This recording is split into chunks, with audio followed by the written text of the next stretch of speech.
Indonesia kaya akan budaya luhur warisan leluhur.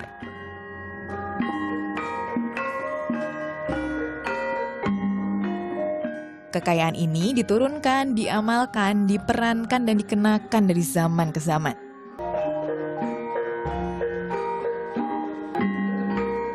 Termasuk di kampung halamanku.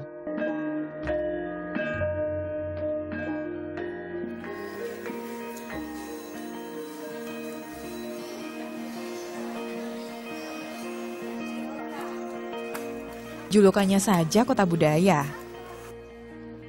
Jogja punya banyak warisan nih.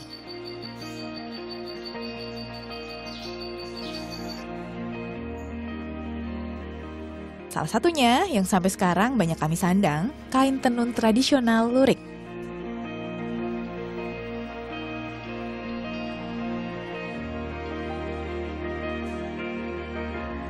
Lurik asalnya dari kata lorek,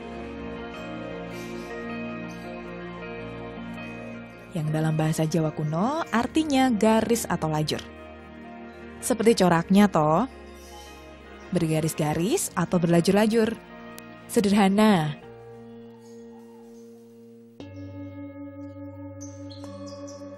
Makanya kain ini kemudian jadi lambang kesederhanaan. Sejak awal, lurik merupakan pakaian rakyat.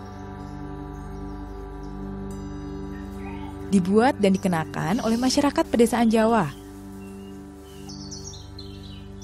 Kemudian menyebar jadi pakaian sehari-hari, sampai juga masuk keraton.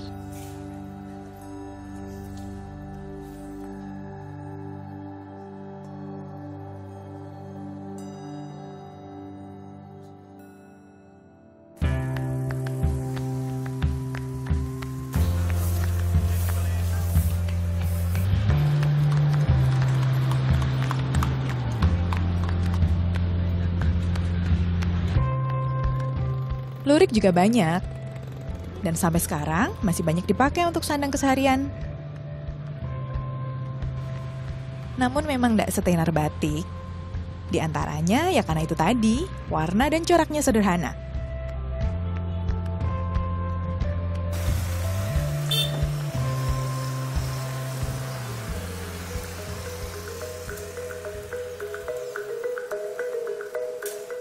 Sempat bahkan kain ini nyaris ditinggalkan. Padahal bukan hanya warisan berharga. Lurik juga jadi saksi dan penanda zaman dan tidak kalah menawan. Tidak ingin kain khas ini lekang atau bahkan hilang. Aku punya satu cita-cita, yaitu bisa memperkenalkan lagi, mempopulerkan lagi, dan mengangkat lagi pamor lurik. Khususnya di kalangan generasi muda.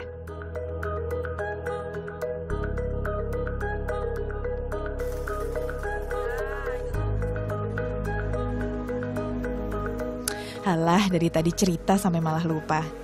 Kenalkan, jenengku Lila Imelda Sari. Panggil saja Lila. Sudah hampir 1 dekade, aku serius mengkreasikan tekstil lokal Indonesia, khususnya asal tanah Jawa. Lurik salah satunya.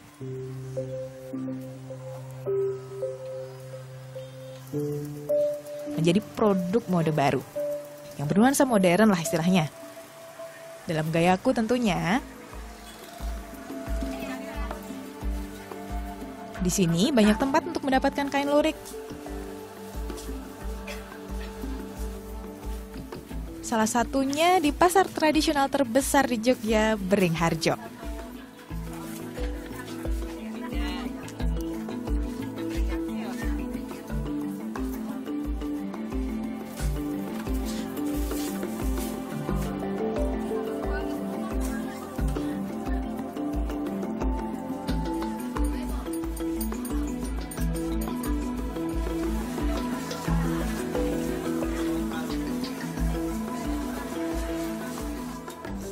Selalu menyenangkan berburu kain di sini. Semua kain khas Jogja rasanya ada. Batik jangan ditanya.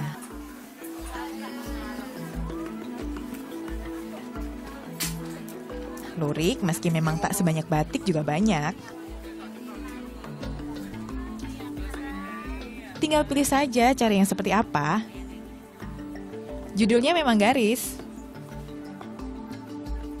Tapi coba perhatikan, ada bermacam-macam sekali warna dan pola garis atau luriknya.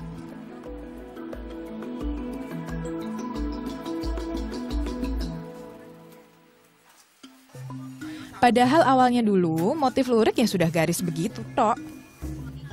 Warnanya juga hanya kombinasi hitam dan putih.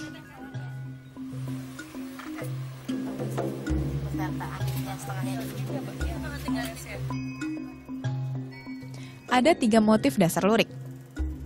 Lajuran, yaitu corak garis-garis searah panjang kain.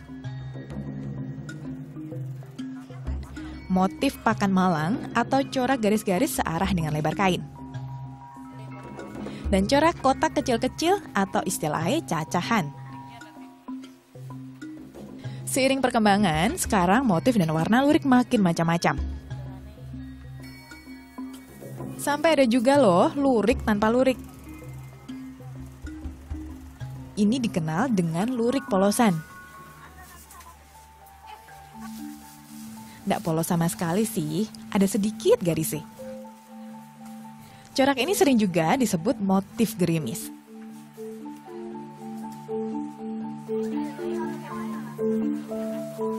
Hayo, lah bingung toh milih, lah apik semua . Nggak neko-neko sekaligus juga berkarakter. Apalagi kalau sudah dikenakan nanti. Pasti ini bagus sekali.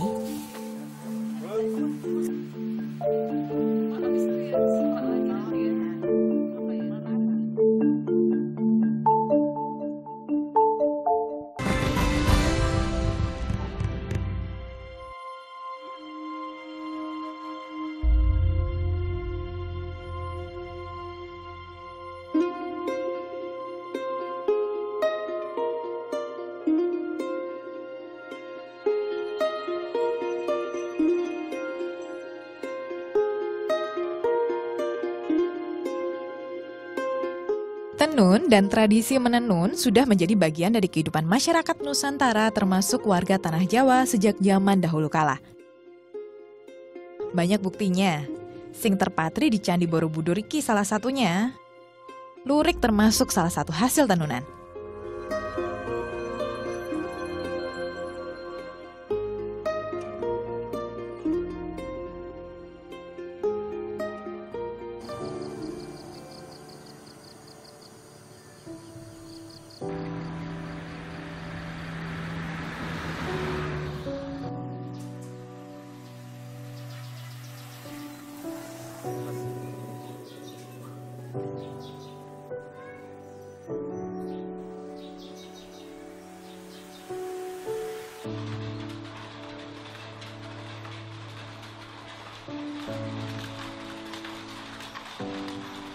Proses penenunannya berkembang. Tapi sampai sekarang sebagian besar masih tradisional. Beda hasilnya, beda juga rasanya kalau lurik dibuat dengan mesin. Iki industri rumahan lurik tertua di Jogja. Ada sejak tahun 1962. Pabrik masih konsisten memproduksi lurik sampai sekarang. Penenunnya ada sekitar 50-an orang. Sebagian besar sudah tidak lagi muda alias sampun sepuh.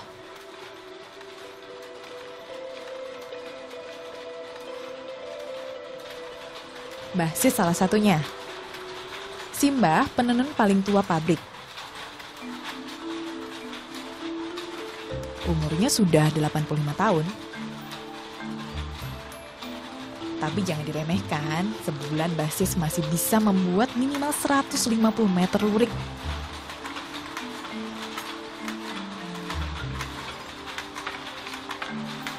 Tenaganya masih prima. Dan yang terpenting, dedikasinya luar biasa. Mbah Sis jadi penenun lurik sejak pertama kali pabrik berdiri. Buat Mbah, menenun benang dari lurik itu bukan sekedar bekerja, tapi juga wujud cintanya dengan budaya leluhurnya. Sesuai cara kerjanya, alat tenun tradisional seperti ini disebut ATBM atau alat tenun bukan mesin.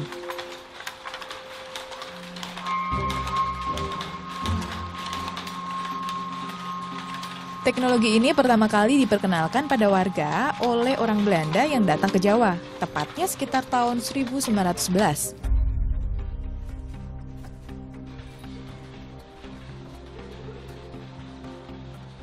Karakter kesederhanaan melekat pada lurik sejak proses pembuatannya. Di antara kain tenun Indonesia lainnya, lurik termasuk jenis yang proses pembuatannya paling sederhana. Prosesnya kurang lebih seperti ini. Sebelum ditenun, benang diwarnai.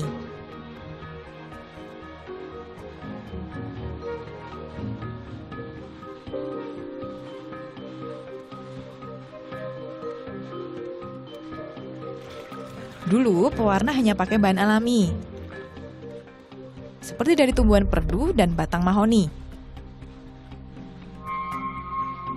Sehingga nuansanya juga kebanyakan suram.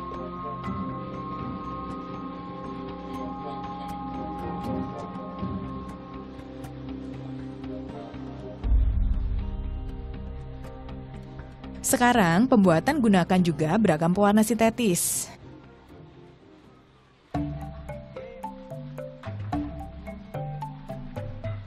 Jadi warnanya lebih bermacam-macam dan ronanya pun bisa lebih terang.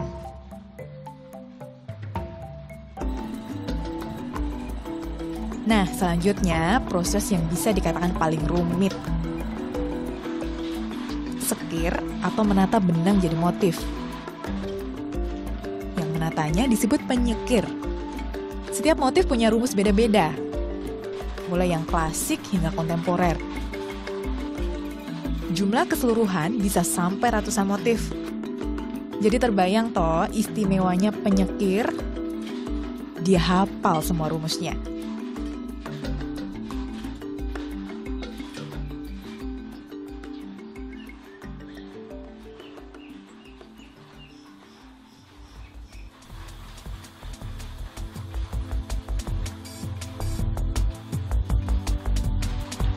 Benang-benang wis disusun motifnya, selanjutnya ditenun.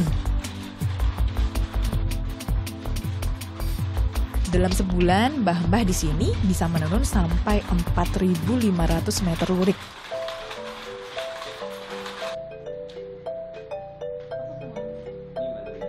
Hampir setiap datang ke sini, Mas Jusi, generasi ketiga pemilik pabrik iki, menemani.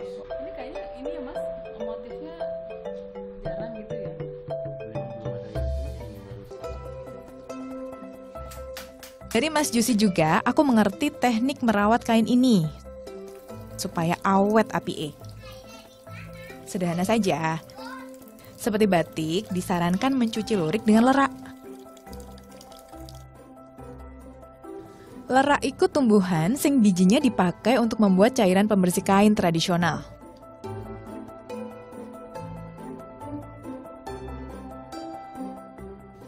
Kalau tidak ada lerak, bisa juga pakai sampo atau sabun. Tapi pilih sing kadar alkaline rendah. Salah pilih pembersihnya, bisa melunturkan warna lurik. Sayang toh.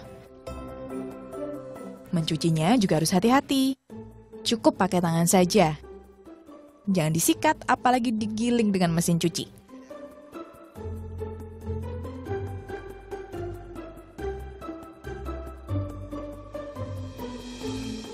Terakhir, jemur di tempat teduh.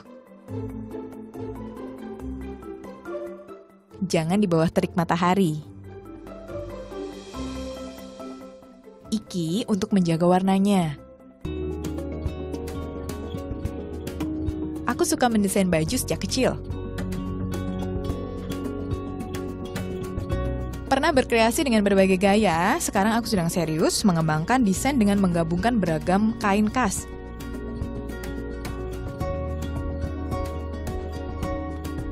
Seperti batik dan jumputan. Dasarnya pakaian tradisional, tapi aku kolaborasikan juga dengan model modern. Supaya lebih masa kini, juga lebih berciri.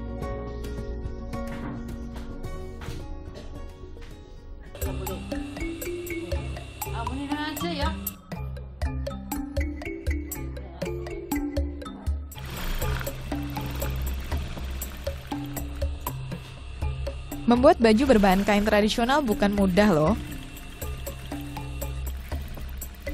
Banyak tantangannya.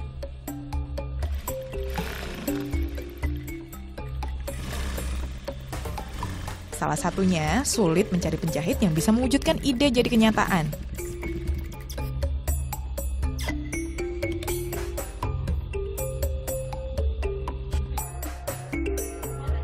Kain tradisional seperti lurik beda dengan kain pabrikan. Penjahit juga harus paham konsepnya. Lebih baik lagi, dia mengerti makna dan filosofi kain. Supaya guntingan dan jahitan tidak mengubah makna. Dari benang-benang yang tertenun dalam setiap helaian. Oke Bu, berarti kita terusin semua.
Dikit, kiri dikit. Sejak dulu, aku senang melihat orang mengenakan pakaian tradisional. Lagi satu. Senang juga mengenakannya.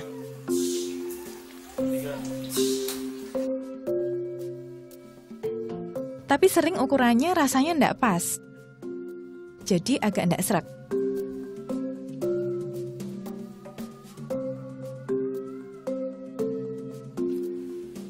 Lalu, aku coba-coba membuat sendiri dengan bahan pilihanku dan model yang aku suka. Ternyata banyak yang suka. Mulai dari situ, aku mulai serius mendesain baju berbahan kain tradisional seperti lurik. Thank you, Mbak. Aku senang banyak yang suka. Aku senang bisa berbagi kebanggaan akan kain Nusantara. Kain khas kampung halamanku.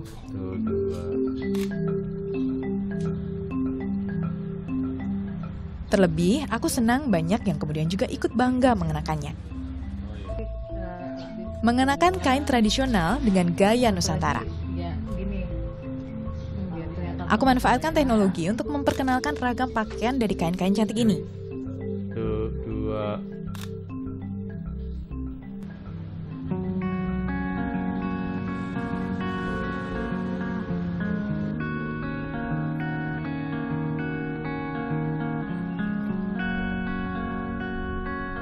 Siapa saja juga bisa melihat koleksi di toko mungil ini.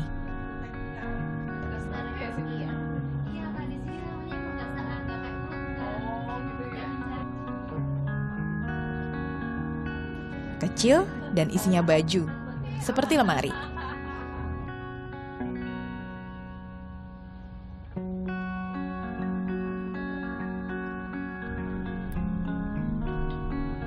Makanya aku namakan lemari lila.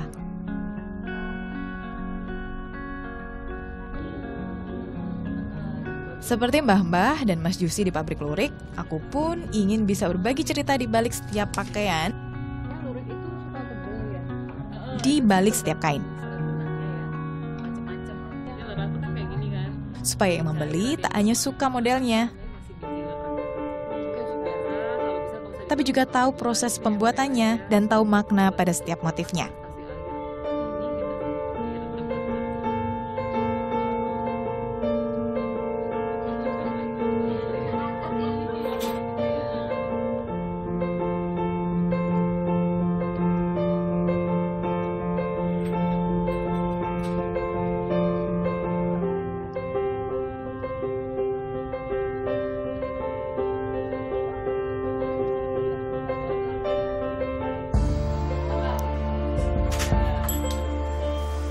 Di toko nggak semua karyaku loh. Mbak, lihat gimana Mbak? Oh, lurik ya Mbak ya. Ada juga kreasi teman-temanku yang juga bermisi sama. Pakainya ya lurik. Tapi Perkenalkan dan populerkan lagi kain Jawa, lurik salah satunya, kepada semua. gerimis, kita coba kali ya gerimis. Terus apa? Ada ide lain kali? Banyak yang suka, Iya. tapi ada juga loh yang anggap kami ini aneh. Tetap ini ya pakai kulit asli. Tapi tidak mengapa, yang penting niat kami melestarikan tradisi. Iki jadi bentuk kecintaan kami pada budaya.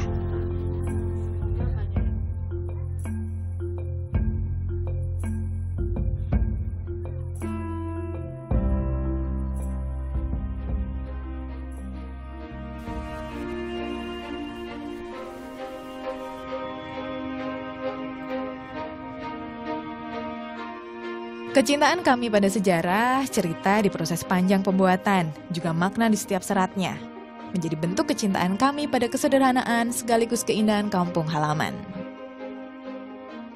Jadi wujud kebanggaan kami pada Nusantara. Indonesia bagus.